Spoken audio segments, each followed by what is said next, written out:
All right, this morning, Defense Secretary Pete Hegseth very much in the spotlight over growing scrutiny on these questions of the deadly attack in the Caribbean that have raised questions about a possible war crime. Let's talk to CNN Chief Data Analyst Harry Enten. Again, Hegseth is no stranger to controversy here. This is a new round of focus on him for whatever role he may or may not have played. Where does he sit with the American people right now? Yeah, this is not the first time that we have covered Pete Hegseth, and there's a reason why, and that is because he has simply put not been a popular guy in the American electorate. I mean, Pete Hegseth's net favorability in the last year, positive. There have been no polls in which his net favorability has been positive. Every single poll that I could find in the Roper Center archives has his net favorability in the negative. From when Donald Trump first nominated him nearly a year ago or about a year ago to now, every single poll has found that the American people are more likely to dislike than like him. And the first poll that was taken found that the plurality of Americans said that the United States Senate should not confirm him to the post of Secretary of Defense. No polls? No polls. Not zero, zero, zero, zero, zero. All of those are reputable polls in the Roper Center archive. All right. Is that because people have no interest in Pete Hegseth? No, this is the whole thing, which is that Pete Hegseth, I said at the beginning of this, has been generating so much interest, far more interest than the normal defense secretary. I was just interested in the polls that were asking the popularity rating of recent defense secretaries. There have been at least 10 in terms of Pete Hegseth. There were 0 for Lloyd Austin. Esper had 0. Mad Dog Jim Mattis had only 2. This is extremely unusual for a defense secretary to be generating this much interest, especially when we're not at a time of war. You have to go all the way back to Bob Gates to find this many polls asking about the popularity rating of a defense secretary. And of course, Bob Gates served 4 times as long so far as Pete Hegseth did, and of course, that was during a time of war. Okay, so given this new round of controversy swirling around Pete Hegseth, what are the markets saying about his chances of sticking around? This is, I think, a great chance to use the prediction market odds. Chance to be the first to leave Trump's cabinet. Pete Hegseth, on Friday, it was just 18%. It's now doubled. It's now doubled to 35% given the recent controversy, John Berman. So a lot of folks out there who are putting their money where their mouth is think there's a far better chance that Pete Hegseth exits the cabinet now, being the first one to back on Friday. And one last thing, Mr. Berman, just to put this into some perspective for you, the chance to be the first to leave Trump's cabinet, Pete Hegseth, 35%, Pam Bondi, just 10%. And then we've got this gentleman over here. Steve Myron. At 8%. But again, that 35% way higher than the 10, this doubling you were very interested in. Doubled in the last few days. That does tell you something. Harry Enten, great to see you this morning. Lawmakers from both parties are pressing the Trump administration for answers over the legality of a follow-up strike on an alleged drug boat in the Caribbean. The question is, did the U.S. commit crimes?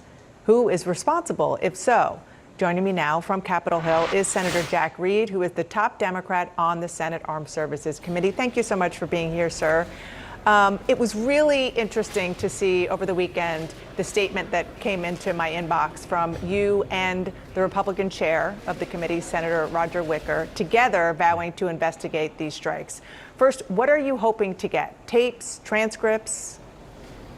Well, we've requested previously, both Roger and I, for a whole litany, beginning with the videotapes, going to the after-action reports, the exords. Many of them are required by law to be given to the committee, and they've avoided that law. They've ignored it. So we need information because we have to make a judgment of whether this operation is legal, not just the individual strikes, but the whole operation.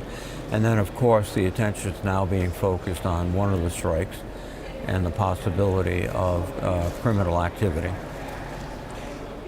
Senator Wicker, the chairman, said this morning to Manu Raju that he expects that the committee will get full access to everything that you just discussed. Do you share his optimism? Well, I hope so. Again, the chairman has taken a very thoughtful and, in many cases, courageous step to insist that we get this material. One of the reasons why I'm so confused that they won't release the material is that they have video of the entire operation of all these strikes, then they could essentially and effectively dispute the allegations that have already been made. So So I'm very suspicious that they've never shared that tape with us, and that they are consciously trying to cover up what took place. Why do you think that is? Because I think there's serious issues of legality under United States law, under the Uniform Code of Military Justice, which governs military personnel, and under international law. And I think that is one of the factors that they're considering. Senator, I want you to listen to Pete Hegseth. He is in a cabinet meeting currently with the president, and he had a chance to speak, and he spoke to what is going on in the operation and specifically kind of this controversy. Take a listen. We've only just begun striking narco boats and putting narco terrorists at the bottom of the ocean because they've been poisoning the American people. We've had a bit of a pause because it's hard to find boats to strike right now, which is the entire point, right? Deterrence has to matter, not arrest and hand over and then do it again, the rinse and repeat approach of previous administrations. This is meant to get after that approach. And I will just end by saying, as President Trump always has our back, we always have the back of our commanders who are making decisions in difficult situations. What does that tell you? Well, it tells me that he is still propagating the line that this is a critical and decisive and effective way to stop drugs coming in. And first of all, drug trafficking is a law enforcement issue. We currently have the Coast Guard and others who are operating in the Caribbean, disrupting the trade. That could be enhanced, and rather than spending millions of dollars doing that, they're spending it on military activities. And he forgot to mention that we have a carrier task force group in the Caribbean. We have multiple destroyers. We have a Marine Expeditionary Unit that does not have anything to do with drug interdiction. This is, I think, just an incredibly challenging situation, in the fact that it's bad strategy, it's bad law enforcement, and it could be a serious crime in the law of war. Effectively, what it sounded like he was saying is that the ends justify the means, that there are fewer boats coming because they're scared, because people are getting killed. Well, first of all, let's put it into perspective. Fentanyl is the #1 drug that is killing Americans. It does not come from Venezuela. Right, it comes through Mexico. This is apparently mostly cocaine. This is mostly cocaine. They are a transit point for cocaine shipments. A great many of those shipments go to Europe as well as the United States. And knocking off a speedboat with perhaps a ton of cocaine is not going to decisively disrupt the cocaine trade coming out of Venezuela. More intensive interdiction with increased Coast Guard participation would be a better approach.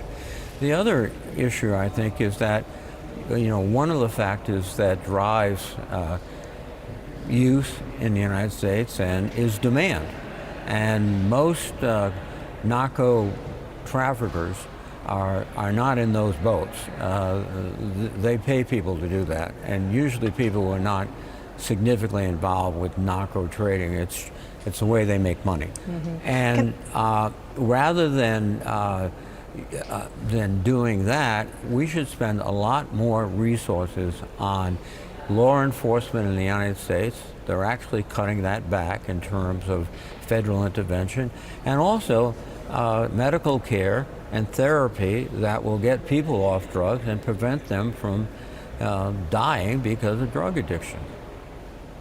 Senator Jack Reed, thank you so much for being here. Please let us know, obviously, as soon as you get those tapes and that information, that you can share it with us, because a lot of people have the questions that you have. Thank you so much for your time, sir. Thank you, Dana. Thank you very much.